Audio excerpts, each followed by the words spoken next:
Hey, everybody. Happy Friday. Welcome to Nurse Mark and the Green Nurse Daily Dose of AFA. Where we bring you hope and inspiration for growth and healing so you can start your day off the AFA way. And in case you have forgotten what that is, Mark. You're absolutely fucking amazing, exactly as you are. Don't change for anybody because you're perfect exactly the way you are. Exactly. And we're here to decrease stigma around what it means to feel good and be high. Hence the hope, inspiration, growth, and healing. Yes. So welcome Friday, February 12th, 2021. Fun fact Friday. Here we go. What a great day, Sherry. It is a great day. Oh my God. Like you're totally dressed up, like you're ready to go out clubbing, and I'm in my shorts and t-shirt. I mean, this is like two ends of the extreme here. I gotta tell you, a good night's sleep. Yep. An amazing meditation this morning. 44 breaths. Yes. Lots of good cannabis. And now I'm here with all of you. Yes. So it was like prepared. But I'm going to tell you, not every morning I'm like that, Mark. That's okay. That's the beauty of the ride, isn't it? Well, some days, it's definitely, yoga pants and just the shirt. Yeah. From the top up, spectacular. Well, hey, whatever. Then that's what the daily love is about today. And we're going to get right into that. So for the daily love today, I pulled from You Are What You Think by Dr. Wayne Dyer. And, he did so many good things and wrote so many books and helped so many people.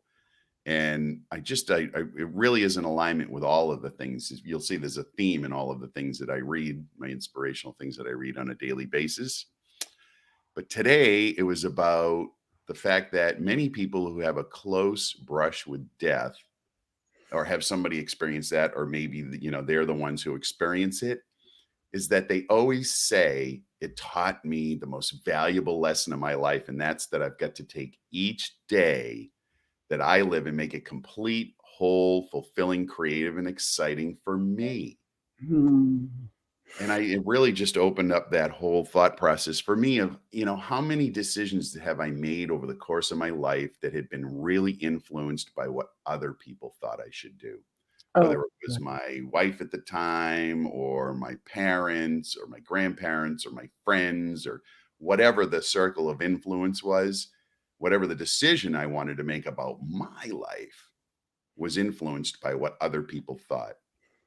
And this really lays it out that it doesn't matter what anybody else thinks. You can do anything that you want to do because it's your life. I agree with you. And I want to give a quick little story having to do with my son. Okay, really, really interesting story. So my son was born with a rare genetic disorder called branchio-oculofacial syndrome. He was born with craniofacial anomalies, and they said he was going to, have learning disabilities. He was probably going to be placed in a home. He wasn't going to be able to eat, blah, blah, blah, blah, right? So on and on and on. They were telling me what my son was going to be when he was a day old. Right. So it was, just think about that. That was like, I'm like, that's trauma. You never say that to a Listen, it happens all the time in healthcare. I mean, and the doctors or whoever it is that's providing the care will say, well, it's probably going to go like this. Yes. It probably goes like that because the seed gets planted. Yes. So it was very interesting. And this is, a mother's intuition, but, when all of this stuff was unfolding, I heard it's going to be okay. It's going to be okay. And then slowly but surely it was okay. My son taught me one of the biggest lessons: never give up. I remember one of my favorite movies that I love to have my children watch is Ferris Bueller's Day Off, because Bueller was everyone's friend. And, why am I drawing a blank? Forrest Gump. Yeah. So that was my son's favorite movie. And he just like, Forrest's mom was right. You can do anything if you put your mind to it. Yeah. So I'm here to tell you all that that didn't happen to my son. My son is completely integrated into, school, and he's doing well and he's thriving. Right. So he was the one that put that into my head. Me watching that movie over and over reminded me, but then him actually living it was really cool. So yeah, there you go. There's a cool example. The last thing Dr. Dyer, Wayne Dyer says here is, he says, I believe it shouldn't have to take a brush with death to do something so natural, so simple, so basic as to live your life the way you want to, on your terms, without having to answer to anyone else. Yes. And I think, Sherry, all that goes on in my life.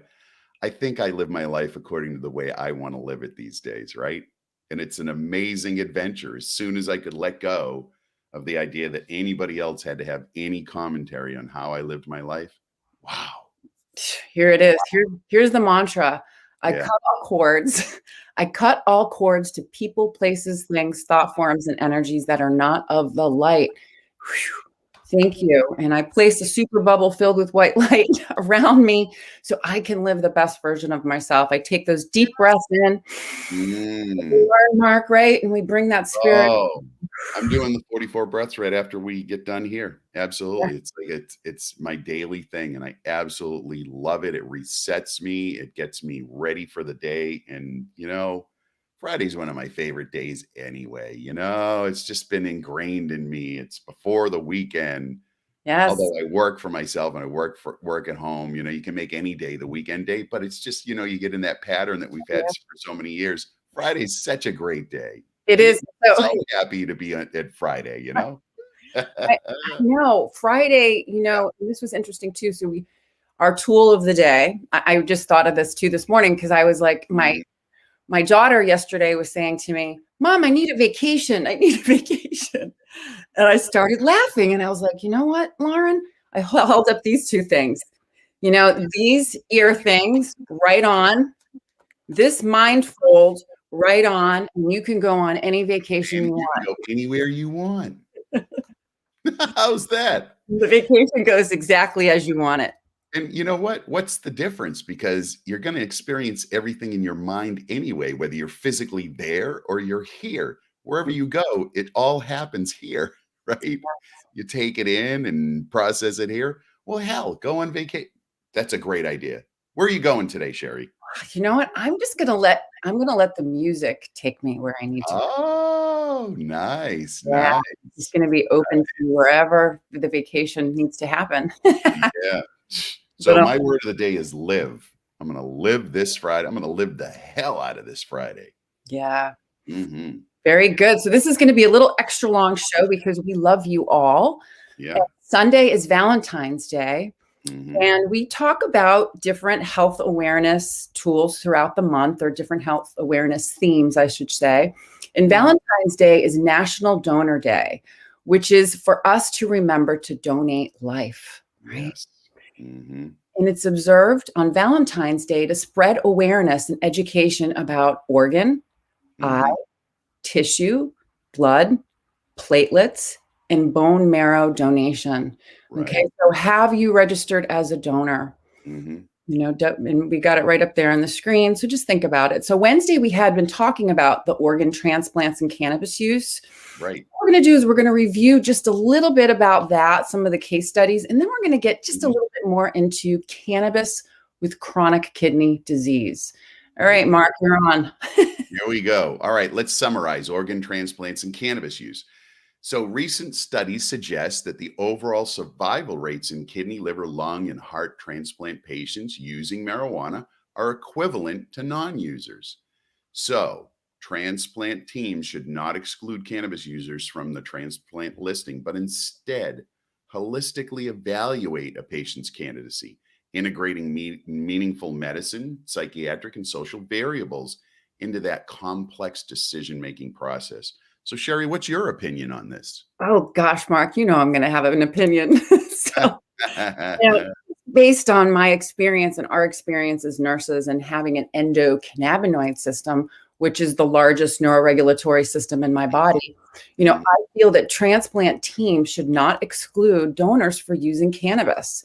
Right. Here's the reason why. If there were two healthy candidates, complete exact same profile, and one that used cannabis and one that didn't, Mhm. I think I would choose the donor that consumed cannabis I because think I would too. there you go. I think they're gonna be healthier overall. Hmm. Yeah. So I Yeah. would definitely opt for that.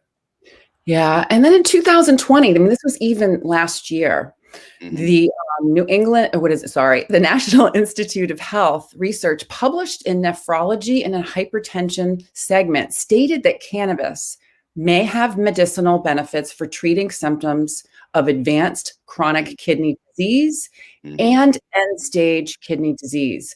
Right. So it suggested that cannabis could be used to what? Relieve pain, Mhm. increase the use of more addictive opioids. Right. And well, it kind of makes sense because cannabis has anti-inflammatory and vasodilative properties, right? It expands those vessels, and the kidneys are nothing but just little tubules that filter out all of the things that need to be excreted from the body, right? Yes, So any way that you can get more blood flow to that kidney and open that up and decrease inflammation, it just makes sense that it would have a positive effect. totally makes sense. Yeah. So in healthy patients, cannabis does not affect kidney function. In chronic kidney disease patients, you really need to monitor renal function because that's the issue, right? They're not filtering the way that they should, and it backs up in the body.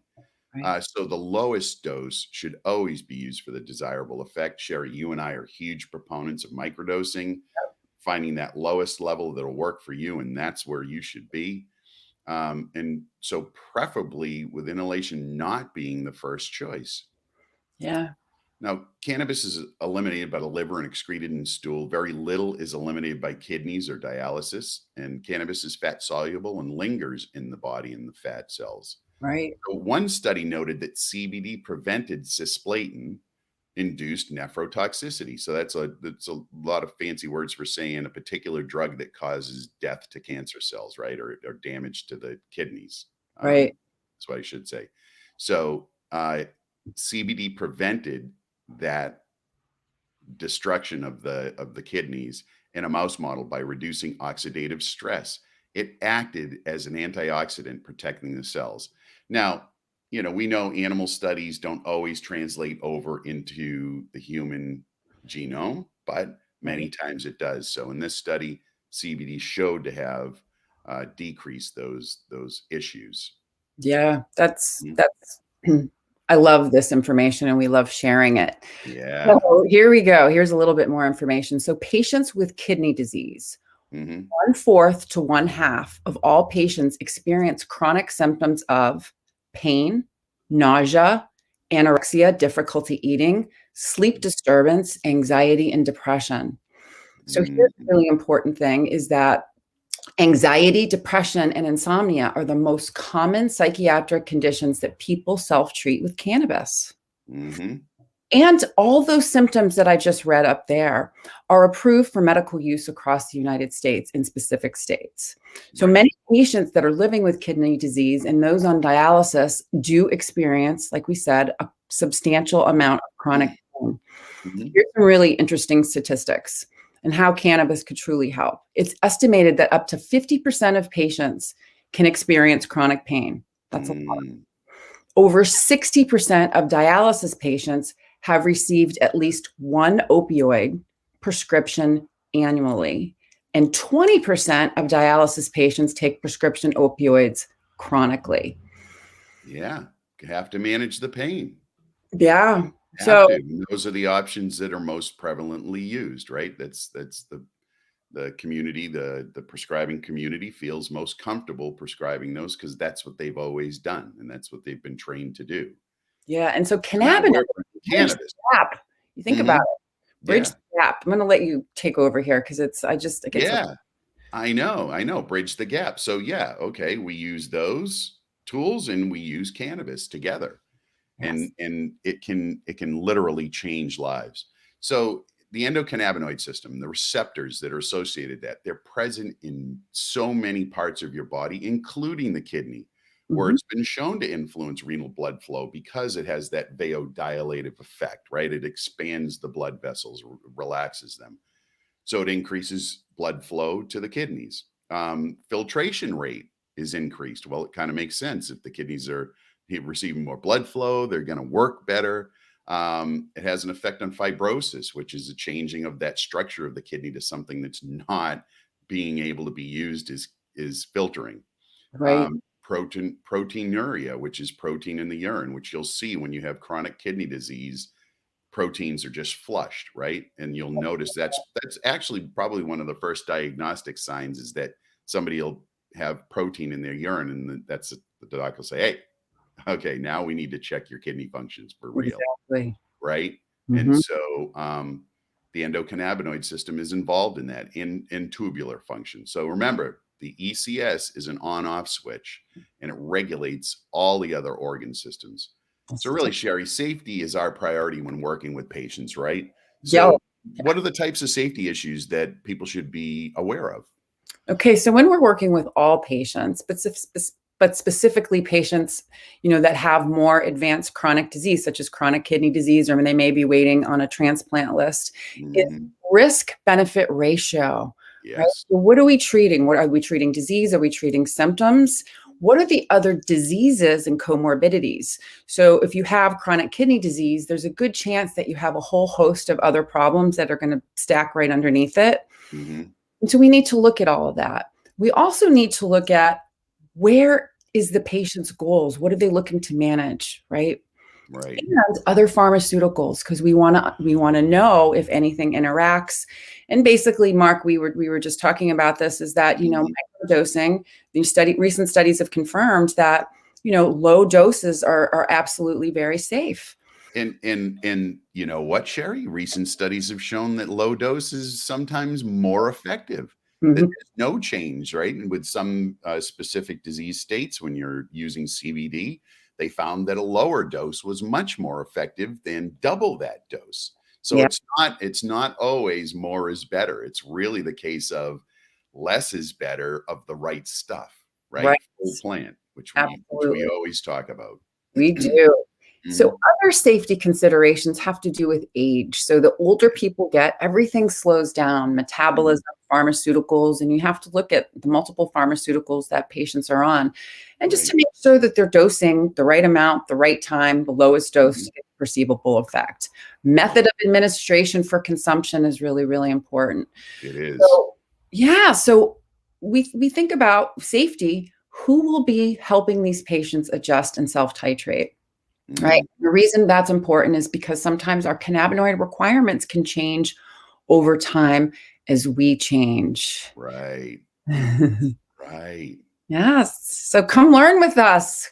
That's why we're here. It's why we do what we do. Yeah, we will educate and empower you to choose the best products. And that's where we're at in healthcare, Sherry. It really is about empowering the patient to make the decisions. And it's a transition time where some folks are still like, I want the provider to tell me exactly what to do. And our goal is to educate you so that you decide what the best course of action is. Yes. And here it is we're here to educate and empower you. We're here to relieve suffering and improve quality of life. And guess what else we're going to do? We're going to hold your hand until you're ready to let go. That's right. That's right. And there will come a time when you're done with this, you'll feel so empowered and understand just exactly what the course is for you that you'll say, okay, I got this. I got this. That's it. We're going to teach you all how to fish. So if you or someone you love is suffering from chronic illness or chronic pain, or you're interested in incorporating cannabis as a wellness tool, or if you're interested in learning about and experiencing an energy healing session, which we're going to be doing at 9 a.m. I forgot to plug that. Yes, do it. Energy healing. Energy healing at 9 a.m. right after this segment on the Green Nurse community. So that's going to be another fun, free energy healing educational session where you guys are going to be blown away. So join us in the Green Nurse community. So back to plugging ourselves. Right. So if you or someone you love is suffering from chronic illness, you want to incorporate cannabis wellness into your daily life, or if you're curious, it is Fun Friday. If you're curious and want to learn about how to have a safe adult use experience, reach out to us at the Green. Yes. And if you're in the healthcare community and helping people be healthy, join us in our community, in the Green Nurse. We'll absolutely educate you on how to integrate cannabis into your practice, into helping folks be healthy using it. But we'll also do a lot more than that too, because we talk about a lot of different things, like Sherry's just talking about energy work, which we'll do at 9 o'clock, and the breath work that we just finished up, which we're not even done with that. Wait until you hear all of the things that have happened. So we do so many other things that help to stimulate your endocannabinoid system in a positive manner. So join us. I mean, we are in this for the long haul, and we'd love to have you with us. What kind of a day we having today, Mark? Oh, good God. Hey, listen, the way you're looking, you're going to have the most amazing day ever. My God, holy cow. Me, I'm going to have an AFA day, and I'm going to live the hell out of this Friday. Yeah. Because Sherry, what's it all about? Oh, Mark, it's all about living your best life. Yes. Thanks, everybody, for showing up. We love you guys. Love to see you every day. So have an amazing weekend. Remember, 9 a.m., Sherry Energy Healing. And you know what? We'll see you on Monday morning. Thanks, everybody.